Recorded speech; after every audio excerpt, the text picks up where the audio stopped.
Nā poro mahana pori nei tia tātou wharere nei te e po iorana maruru mai te tātou wharere i rutu i te iwi apro apina tātou te e mai te mo tumu profofa o tā tātou via. Te pai no māti mahana whaear a ohipa no te haman or a i te tera a mei o te mo mitionari i whenua nei i aru e tātou kua whahanana hia te reira e to te e tāretia protetani maohi. Te mao taumata te teo te whauwha moana i hiopahia nei e te Pugombe sa expedition tō rumateiti te rawera ahia te i hiopuara a tamataroa i reiroa e i tike hau. Te rea toa tātou i reia te a piti peiutara te re te tipe atu i te i hepeto mātapa o mai te eno te mo te i te o te tawhiwhiri ino te whaari vai tō rātou mo poti whaatiania ni raratere i rarumatei.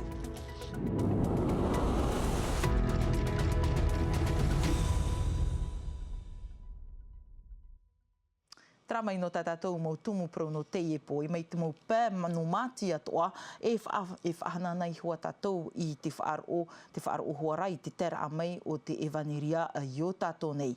I aru e tātou i te e po i toru paro i tā protetani maohi te i amui mai no te whahanahana e no te haamoriti atua hoara amui hia a toru hanere reir a mo tawini a te whatu te i tapaparo atu i te i oroa. Roto pui a rātou tō mātou i a papa e a hotua i Kolombani te mei te mohapapura.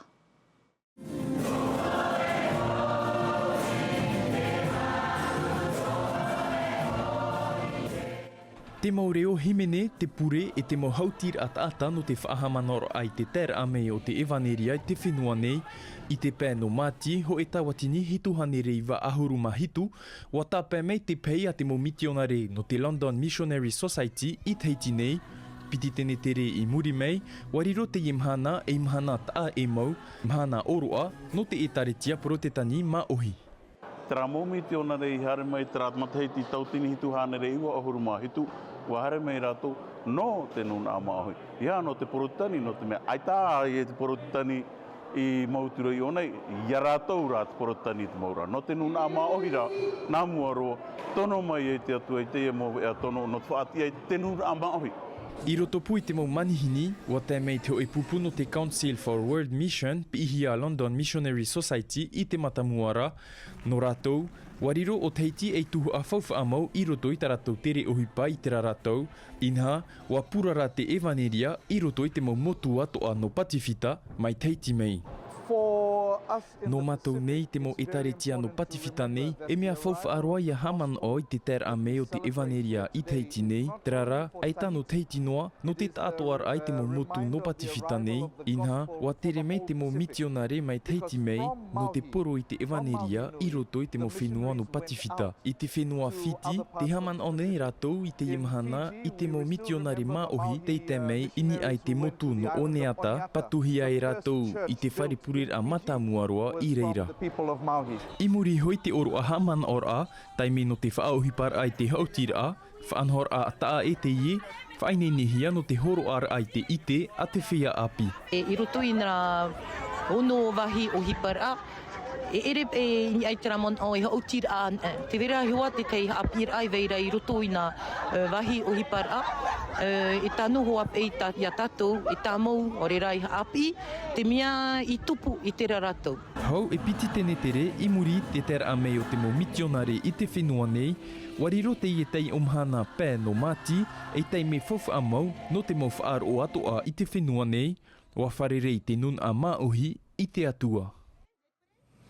Traweho tātou te prono te whaaro i te pēo te aruta i Marewa muri e toru matahiti te whaanhor ahia te tauhi o puara a te Pugombe sa expedition no te mau mao taumata i reirua i tiki hau, te roto te i whaanhor a o tarato i tamataroa i te tua hopea, te wahi papu wa hoi whaahu mai te i mo Evan au te ipu no te hiopo i te ora i te wahi whaear ahia e te i mo mao, tatarar a tauhi titoniwa mosani e te mo hohoa a Gombe sa expedition.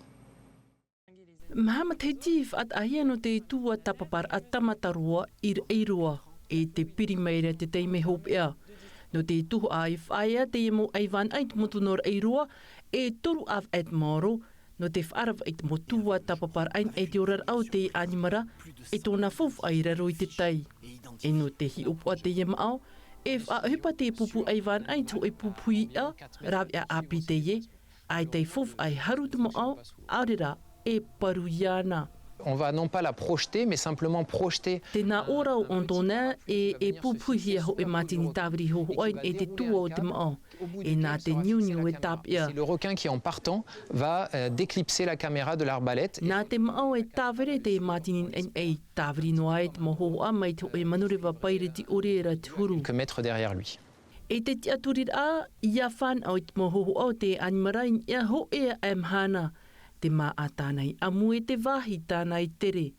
Amui mai te upa tua tapapar aho e papair a. Tuha a te ia Tatiana, te hi opo nei oia tere nia te ai tere hia nei te mo animara, e te tau o te mo tere, i ropu iar e roa i tike hau. E te papu meira tāna mo papai. On a des cartographies de présence plus ou moins importante de l'espèce. Iau te motua tapapar a matamua, rawer hei mau ma o taumatai i te hiarai te mo teiroto e te moawa. Te toera te mohi opoar a te nenhe a maramarama i ni ai te wahi i reira te ie animara e tere ai no te amui te maa. En majorité, mais ça reste à affiner. Te huir atira, te whia taia, te whia hopu o pupu no tua mutu, te iho e atu ai rutu i te motua tapapar a. Haneri te hapaura tu te pataurera tāwiri te hoho ai rutu i namatei ti hariha mai. Tāpurar a fof ano te tomi te uhupai tia au net mo uhupai te ie tei rutu inha, nā rātu te ie tua tapapar a nanhei. Woro ai amatot imit fofa, no te wha uhupara te ie uhupa. Te whiwhi no te mahana e ke tēre, tau whenua no toera te mahana, tara tua a tau whenua. E iwa ahuru mā pā, niso te anere, nā te ure i mitu mea te tapuraha mauara. Tā tiani a tau whenua e pā, pūsong, tiani a tau whenua. Ara, pā niso te anere no te whaohupara, te uhupa. E niso te tua tapuara o rātou te mahana, te hātere no ne te uhupa. Hauru atu, ho e hoho a te tāwirihia, e ho e puta a amuta hoho a te nene e hia nār toitreo teiti, mau papai e mau hoho a, in e te mau taumata. Homa, teime atu anō tātou e iritima i tātou api mai tira a pori ti tā piti tau atini piti ahuru maono.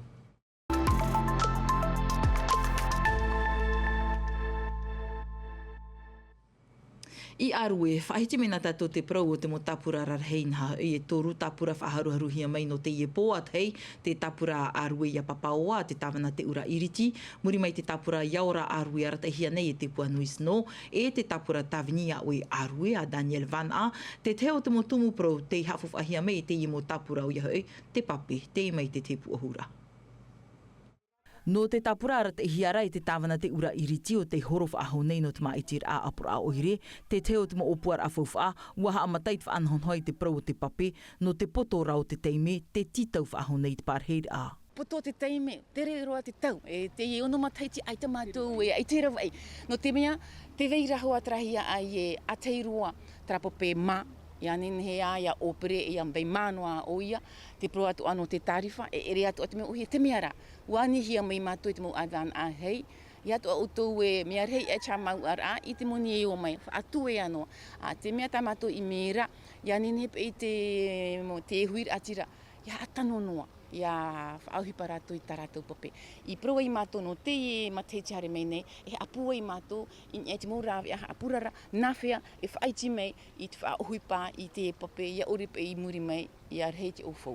No ia ora arue te ahia mai e te puanui snow, te aturi nei i te opuar a api, no te operir a i te pape mana te huira atira o te oire i roto i nā torumateiti mua nei. Sur ce dossier, et l'idée est de proposer de construire un nouveau réseau d'adduction d'eau sur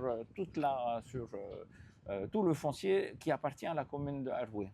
De sorte à ce que nous ayons la pleine compétence et que les coûts aujourd'hui supportés en cas de renouvellement de remplacement du réseau soient supportés par la population. Parce que les charges sont déjà excessives, ils payent, on va dire, pour l'eau qui part en fuite, ça n'est pas normal. No Daniel Van A hup o tapura no tavinia o e arue te tau nei i te huira atire i pārhe nei te mowahi teitei, iaf an o te tā atuar a i te pape mā. Ua ino te parau mo me tia i e patu whaahuhia. E te parau hora no te pape, me tia i whaapihia te parau no te mo toror a pape, e tēnā atu hora te parau no te i wahi o ni erimo. Kia nenhe te mo tata e whaene erima ia whawhatuhia rato i kura to mon hor ato tiaro. I whaatere mai te hia to tato oire, nā rato i te pūei, nā rato i te ananata, e nā rato hora imirai te morawe a api. Taumahana no ai toi nei hau te hatuar a matamua, titau hia te iemo ti ai ume i te huiratirei mā i titi apura oire o te parhei ananhei i arue no te whaatupu i te iemo o puara. E mai arue rewaroa nā tātou i rurutu i te teime nei, tō ruta purai horo nei a tei te tapura amui no rurutu a te tāwana Frederic Rive tau tāmato i titau i te mana o aitara i whaar i te i poe whariu mai tātou niai te tapura rurutu a tū arata i hia nei e Arsene Hatitio whatu te i te o te parei atu ana i roto i te apura oire i rurutu te i mahana wa whaoti e haa moi tāna tapura no te moma i tira e hatana o puar ano rurutu anan hei te i mai te pahonor a Arsene Hatitio. Te opuara matamua, te afopuara parau to itu. Parau ia no te iro atumu, tāna peu, tāna maa, e te mea ora i mai te motupuno. Piti te manao, no te imira e te maurawe atoa, no te rāmea e te wera whia api, te ere rei wao, te aru rei tomatu ino, no te ere imi te mea te orara, te muni, no tora tu orara. Te rea te vai tumu matamua wao i nā roe, ia ui me tara mo whia api, motomari anu te api ra, ia afofa ai a rātou, ia pe rātou ari te api ra e no ato rātou, i te are tu e wao atere ti te mo tata api i wao, e ui me pe ni tomatu inua.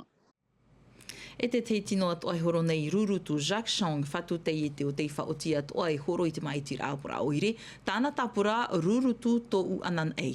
Rau te mau opuar a tānei whiruri mai no te hamai te eiti orara au te nun a no te e whenua o te tuape, te i mai te mana o te upo tapura Jacques Chong no rurutu nā tui te rawea no te i tau.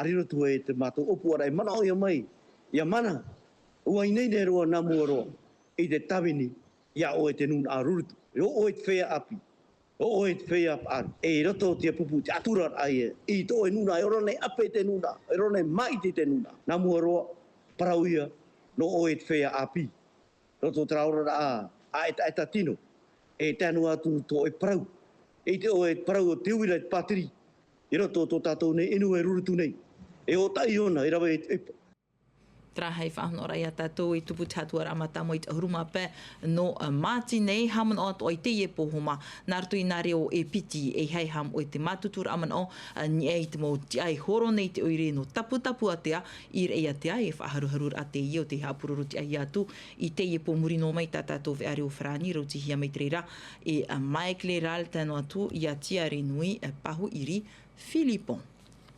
E nā te atoa parau e opani i tātātou a pima i tira apura o i re piti tau ni miti ahuru maono.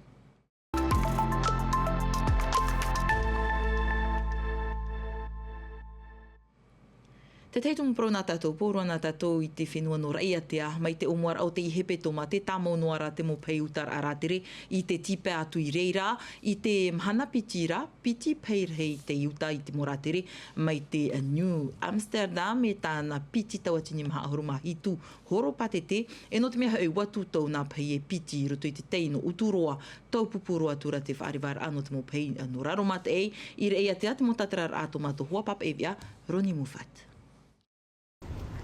Whaari te mo peirar hei e hutir ahau papu te reira no te mo te te whaoriuri ratere. Trara, wa hauan ai te piti taua tini ratere i te mahana ho e ti atoa i anhau mai te pēo te whaari i a. Mahana pitira, piti peirar hei te tutau i ropu i ar ai atea o tā awahai atea i uturoa e ere te taupupu nei ni ai te uahu. I tēre roa tamatu uhupa, e rawe te mo putin ei ahuruma pā minutinu te awhai mai mō ratere ni ai te uahu. Rawe rei mo whanana te a te whaan uhia. E ni ai te uahu ai te wahi hahairer au ahau. Mia whiwhiroa ia ti a au mō ratere no e piti e pai ratere. In ai te uahu nor ai atea. Deux paquebots le même jour à Reatea. E piti pai ratere ti tai mai te epepe nei uturoa nei. E me whiwhiro, no te whaori haere te mo horopatete. No te ana me whiwhi, no tramea e whaeatea te mo pai, ai ti haere minu te uahu. E te haere iho ia te whaanhora te huipa. Te pre o katika, te poti, te pre o mataina, i te pau te mo te i te whauriuri rā te rewa inini mai tei. Mahana whawharoa te ie, te ta atoa au te maurawe hipa, i rawe hia mai, no te pahono i te mohia ai at maurā tere. I te tato te ipepe nei, o rahi mai te maurā tere i piti pai, o whaarehia mai te paina, te te mo te nā bora mai no te hami tauturu ia mātou ini uturu ana. Whanau atoa te mo wharetoa i rutui uri. Oui, ça fait beaucoup de bien. Tēnā ora te whatutua mea mai te iroa, e mar atoa ia tā rātou mo hoho ora. Ça fait du bien. A mai te ai te pau te imir awhau whātarara, te i te hiara te tei tawhiwhir a, i te pau te tere rao hipa i te wahuna uturua, i te pā tap ea apare o atoa, tā te mau teia te whauriuri rā tere, e titau nei, ia hi o hia mai. Traho mā hope atoa te iwi a nā tātou no te iwi pō, mai tū te tāma ara o toia mai te tau tōna tāma ara. Whai anō mai nge ati no TV, tā tātou vea reo frani rauti hia me te rei Sophie Gebel, anhei pō nā janti no roi rauti mai tā tātou mō vea hope a he pituma, te arohai arhei pārhei Yorana. E haa pururu hia te iwi a, ini a i te tahua Ngāti Rara ati no TV.